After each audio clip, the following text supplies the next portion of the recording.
we're going to move right along to our next presentation, which is Respite Reimagined for a Dementia-Friendly Nevada. First of all, Leanne Mandarino is the program manager, and she oversees the educational programs at the Cleveland Clinic Lou Ruvo Center for Brain Health in Las Vegas, Nevada. Leanne is a founding member of the Dementia Friendly Southern Nevada Advocacy Group. Second presenter in that same arena is Susan Hirsch.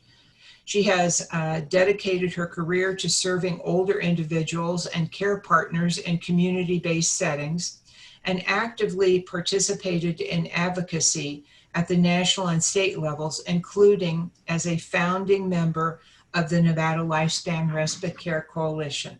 Susan joined Cleveland Clinic Lou Ruvo Center for Brain Health and its inception as Director of Social Services, and is currently part of the educational department focusing on dementia-friendly initiatives. Vera Newber is the last person that's presenting with this group, and Vera is also with the Cleveland Clinic Ruvo Brain Center. She joined the Cleveland Clinic education team in November 2015 and assumed her current role as program manager in May of 2019. So good morning, everybody. Thank you for inviting me to present. My name is Leanne Mandarino, and as you just said, I work at the Cleveland Clinic Lou Ruvo Center for Brain Health. I was asked to provide a presentation on Dementia Friendly Nevada, which is a grassroots community campaign to advocate for individuals affected by dementia. So what I'm going to do is give you a very brief overview of what we've strived to accomplish as an advocacy group and what we have accomplished. And then I'm going to turn it over to my colleagues, Susan Hirsch and Vera Niebuhr, who will explain why respite is so important for individuals who tend to individuals affected by dementia, particularly in this time of COVID. Reimagined how we offer respite at the Cleveland Clinic Lou Ruvo Center for Brain Health. So first, oh,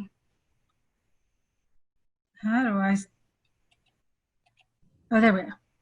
So first I want to describe a little bit, I'm sure you're all familiar with dementia and Alzheimer's disease. Dementia is just an umbrella term for a group of disorders that impair mental functioning and behaviors. And it always eventually curtails the individual's ability to perform ordinary activities of daily living. It goes beyond driving or shopping. It goes to toileting and personal hygiene, and soon you have a caregiver that's doing 24/7 work, tending to their loved one that has dementia. So Alzheimer's disease is the most common form of dementia, and you see to the right of the screen what a healthy brain looks like and what a brain affected by Alzheimer's disease or dementia looks like. It starts to shrink, the cells start to die off, and it starts affecting the way someone's able to act and behave and take care of themselves. This deficit oftentimes traps individuals in their homes because it becomes really difficult to take them out into shopping or to any sort of social activity. And so because of this continual need for care and supervision, their caregivers also become isolated. And it's estimated that 2/3 of those who are affected feel excluded from their communities.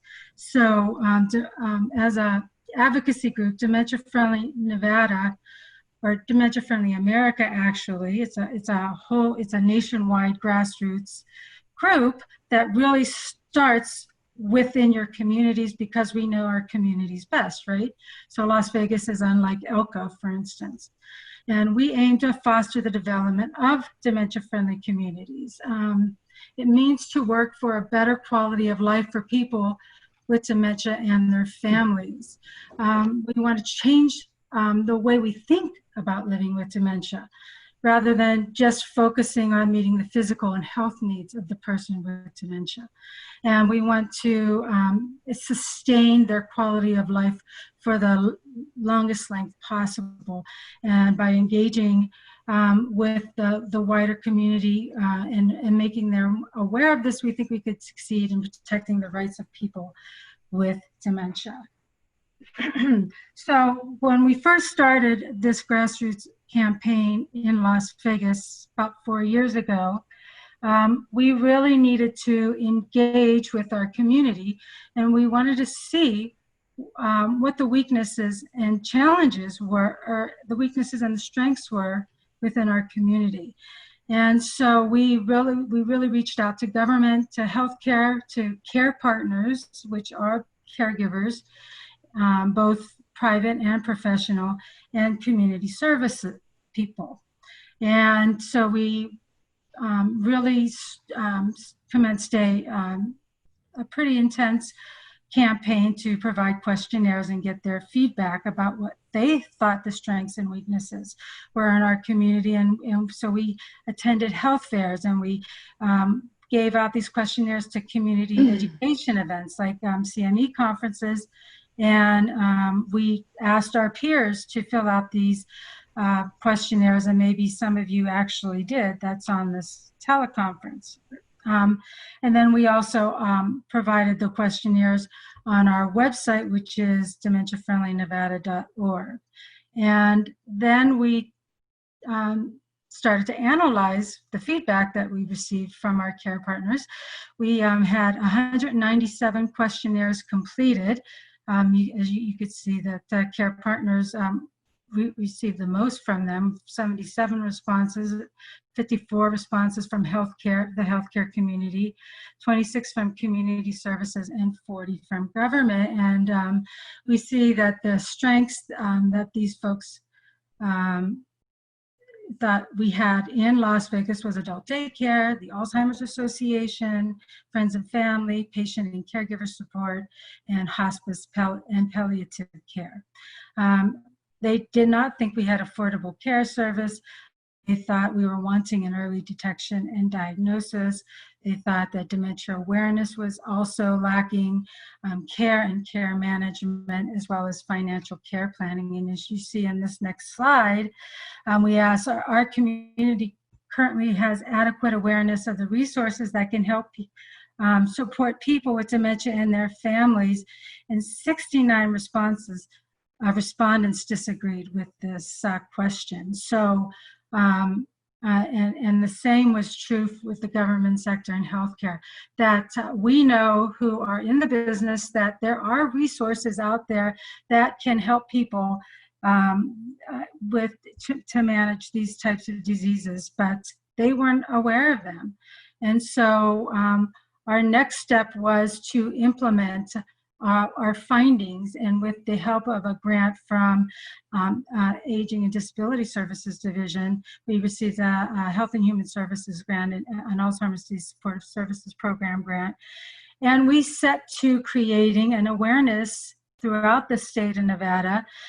We had a marketing campaign where we developed training materials. We did training to both the community and to healthcare practitioners, so they were more mindful of diagnosing not just forgetfulness as old age, but it could actually be a dementia.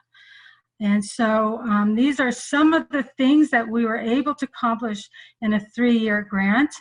We had multiple dementia-friendly seminars, continuing medical education conferences, where we hosted up to 180 practitioners throughout the state on dementia awareness, how to diagnose, how to manage, how to incorporate dementia practices in their practice, because a lot of practitioners do find it burdensome and they don't know how to do cognitive assessments.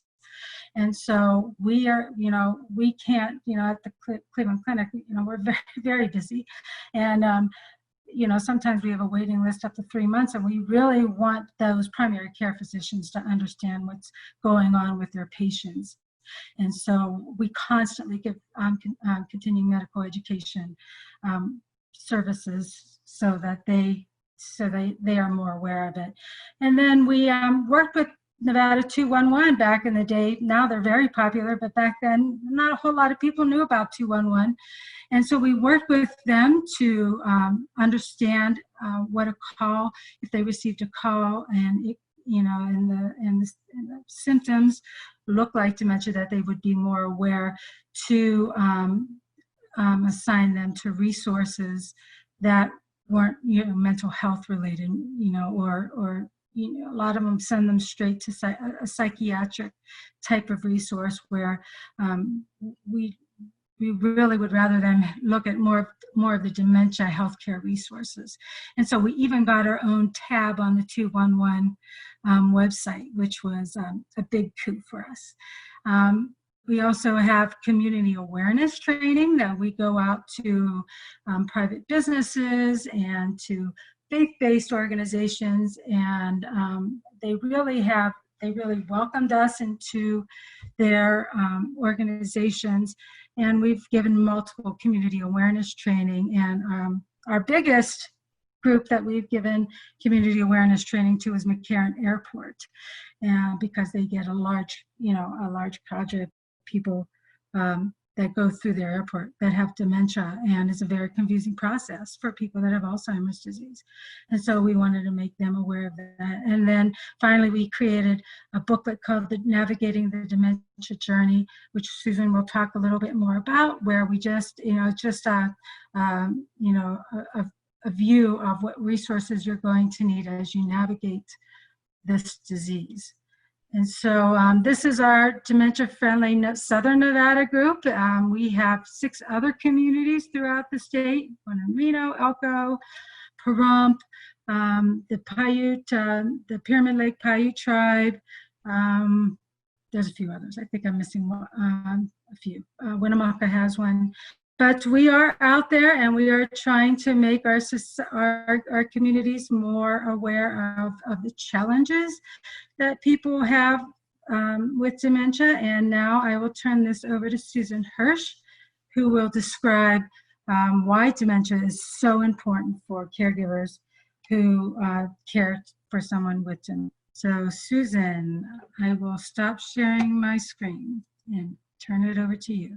Thank you, Leanne. Thank you all so much for the opportunity to talk with you. It is indeed very special to me as one of the founding members of Nevada Lifespan Respite Care Coalition. I had the privilege of serving along with Dr. Charles Bernick, who was the first president of the Respite Coalition. And it is wonderful to see old friends, even virtually, and to see how much the organization has grown and thrived.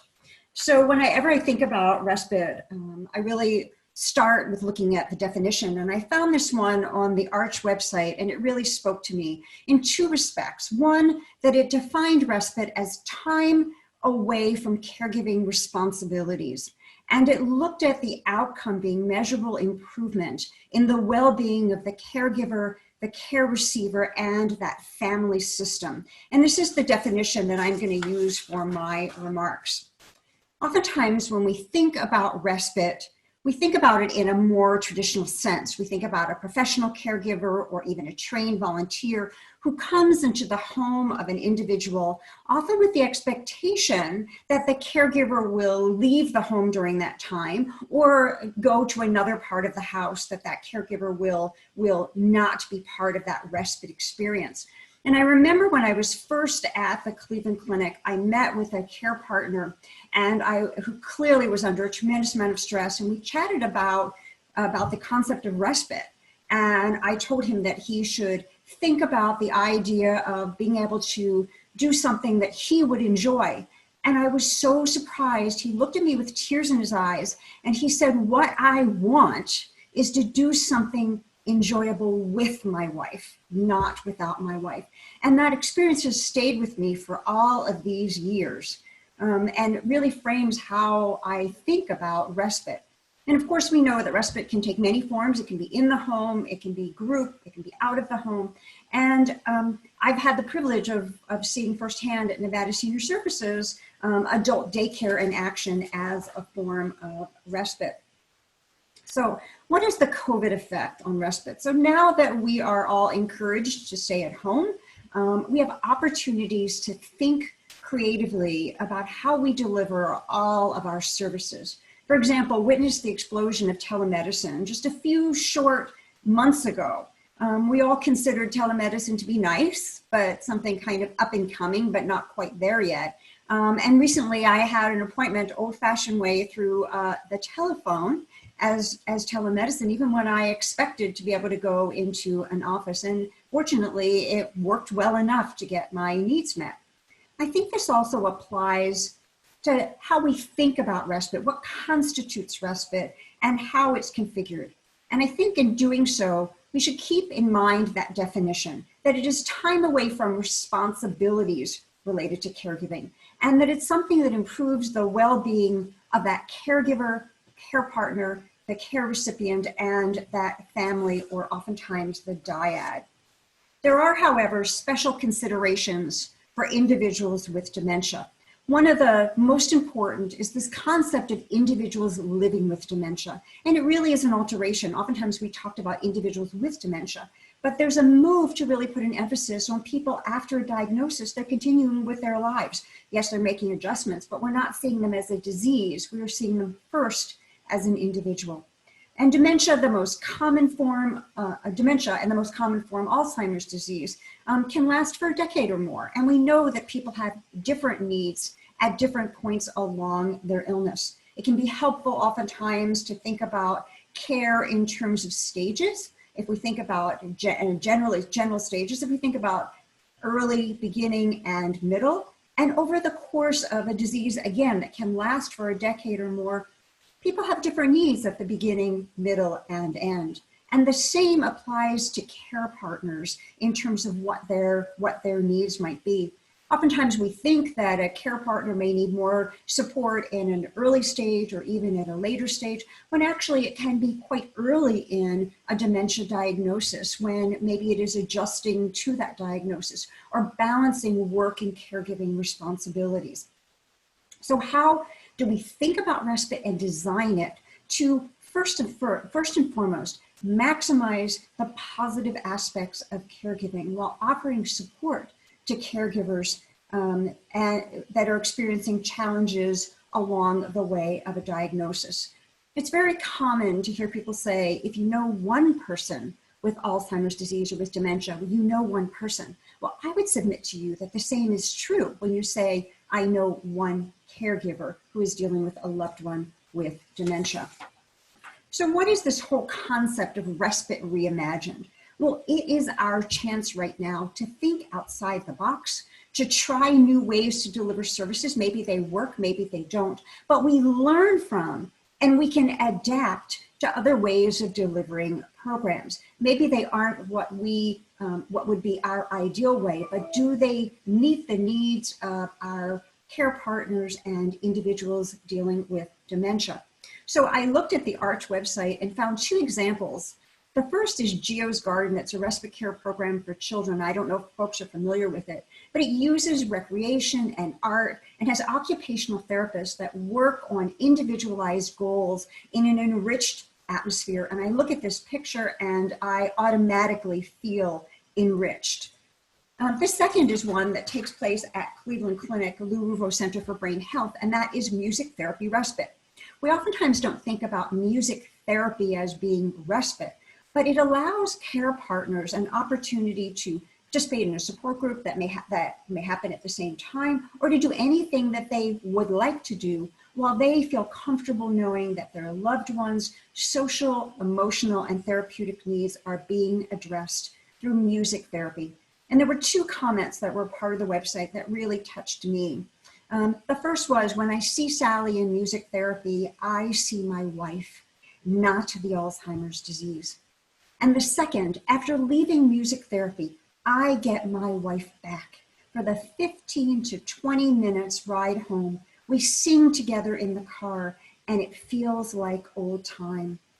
I go back to that definition of respite, looking at a break from responsibilities and programs, activities, resources that address the well-being of that care partner, that individual who is dealing with, in this case, dementia, and that dyad unit. That is what I see in these quotes. And I think the idea of both of these programs bringing and using the arts as a way to connect and engage and helps to focus on abilities, not necessarily disabilities due to illness. So what is dementia-friendly respite? Well, of course, the beauty of respite is there isn't one correct answer. However, I would like to consider a number of principles. A hallmark of dementia is shrinking social world. We see it as individuals talk about increasing isolation. Friends who were dear friends all of a sudden slip away. There's withdrawal of family members, not knowing what to say, and changing roles and relationships. The second relates to those relationships that individuals seek understanding, acceptance, especially as the disease progresses. We all seek those social connections, and never more evident than in the time of COVID, how important those connections are to us, even if they are virtual. And lastly, that concept of lifelong learning. Until the day we die, we all need enriching activities, the chance to learn and to grow however we can, for fun and indeed for laughter.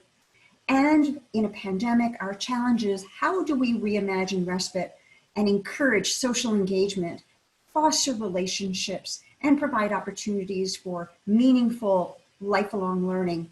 And how do we do it virtually? Virtual programs can pose even a greater challenge for those individuals with dementia.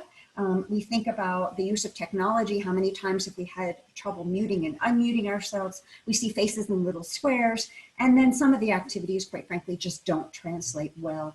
Verla is going to be talking about respite programs that are virtual at the Cleveland Clinic in just a moment. And I would like to close in sharing two resources with you. We've talked a little bit about the COVID Action Network, or Nevada CAN. One of the newest programs that is part of the NEST collaborative, which deals with social engagement, is really looking at how we can build technical proficiency, because it's something that we all need to be more virtual. And Leanne mentioned the Navigating the Dementia Journey resource notebook. There are lots of hard copies that we can't access right now, but in the interim, the resource notebook covers a whole series of domains that would be important to care partners. I would encourage you to look at two, the one on respite and then the one on well-being. You can access them in a PDF version right now by going to bit.ly, bit.ly/dementia, Navigating Dementia Journey, or going to the Dementia Friendly Nevada website, and that is right on that link is right on your screen. Again, thank you so much for the opportunity to share my perspective with you today on dementia-friendly respite, and I would like to turn the presentation over to Verla. As we say, Respite Reimagine. I'm Verla Niebuhr, the Education Program Manager for Patients and Caregivers here at Cleveland Clinic. So respite, as Susan really very well covered, is really a short period of time or rest or relief from something difficult or unpleasant. Oftentimes that's equated with periods of time that are equal to hours or days or even weeks, and generally thought of as a separation from the person you're caring for or your care receiver. But of course, in this presentation, I'm going to ask you to consider a different formula, especially in light of COVID-19 restrictions. I do know that some of the adult daycares are still able to see people, but for many, their time is 24/7 with their person at this point. Prior to COVID, we had a program called Memory Cafe Respite, where people would bring their the persons they were caring for, their care receivers, to our program. It was 90 minutes. It was free. It included fun activities like sing-alongs, rhythm stick activities where we were beating to music, time slip storytelling, which was a collective group of everyone in the room creating a story together based on a random picture. And the picture that you see in this presentation is actually Jay Nagel, who led that section and one of our wonderful student volunteers. And we used to play other memory games like the name game. We'd throw up pictures of celebrities and see if anybody could name them. Or we'd do the how many game. How many states can you remember collectively? So it was a fun situation. And sometimes care partners would drop their person off and take 90 minutes to attend a support group, or they'd maybe take 90 minutes to get a cup of coffee, or sometimes they would stay with their person. And interestingly enough, our reports back were whether they dropped their person off or stayed with them, they reported almost equally an improved outlook on their present situation, a sense of relaxation, feeling of support from the staff and the volunteers, and positive feelings towards the program. And they also noticed improved mood in their care recipient. But now we move to the season of quarantine and social distancing, and many of the programs I'm going to talk to you about actually existed even before COVID, but they were in person. Now they're online. The first one is Conversations to Remember. Telling stories through art is fun, and it can foster thought-provoking exchanges, creative thinking, and can stimulate distant memories. We meet in a Zoom room where art pieces drive our conversation and lead to new discoveries, revealing our own personal histories and introducing us to our fellow companions. So memories spark, we laugh every time, and friendships form. Our participants, even in the Zoom room, get used to seeing each other in the Brady Bunch squares and find a comfort and solace when they can remember or recognize the people they're seeing. For the program, we learn a little bit about the artist that created the piece. We let everyone in the Zoom room interpret the art for what they see in it and what they're thinking, and then they share memories as it's related. For instance, this piece right here that we're looking at, one gentleman that was in the Zoom room said, "Boy, that reminds me of when I was a boy and we sat around the radio." So this is, and then everybody kind of went from there. What were their family activities? So it was really an opportunity to just create community even in a Zoom room. The next program I'm going to tell you about quickly is called Mind and Design. We call it Crafting Fun and Creative Memories. This was one of the programs that used to meet in person. You can see the in-person picture, but now we meet in Zoom.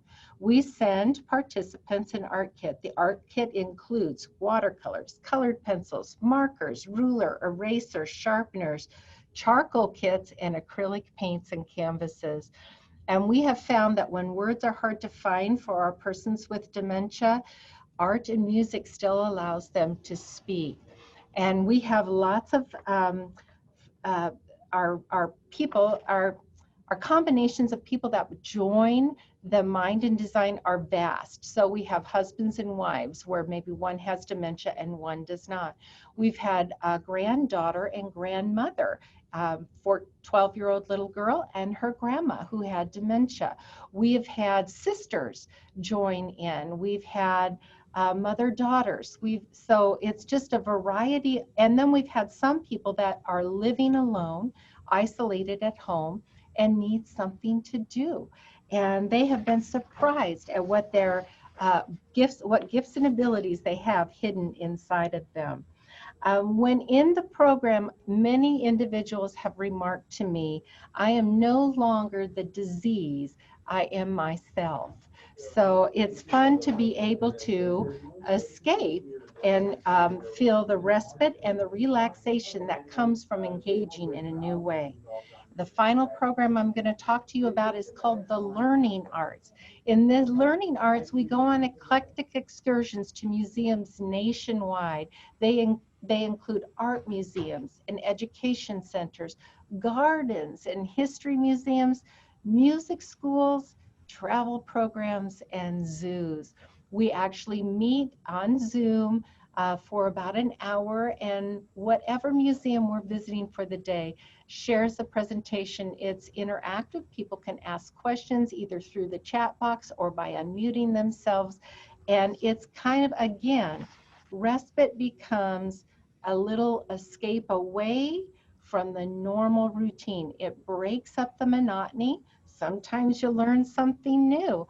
And we've had both patients and caregivers. What makes learning arts different than watching TV is that you actually can ask questions, you actually can engage in the moment and learn new things. So that is why learning arts is popular, and it is a program that can be done. Now, most of these programs are done with people in that mid stage, not so much the later stage. Memory Cafe, when we had that on campus and when we hope to bring it back, did include people in later stage dementia. But this one is just a new way to engage outside of your norm. It breaks up the monotony of your day. So here's a few key thoughts I want you to take away. And I'm sorry I rushed through this, but respite can be as simple as a change in their routine. We have found in conversations to remember that sharing your story and hearing someone else's can have a profound effect. And caregivers sometimes hear things that they never even knew about their person, and it gives them a new way to look at that individual. Participating in social activities can provide a nice new perspective to your day. And it's never too late to try something new, though I will point out it's not important for a person with dementia to learn something new, but it doesn't hurt to allow them to try something new. If you want to look at all the programs offered at Cleveland Clinic, please visit clevelandclinic.org/Nevada events, and you'll see the whole offerings that we have.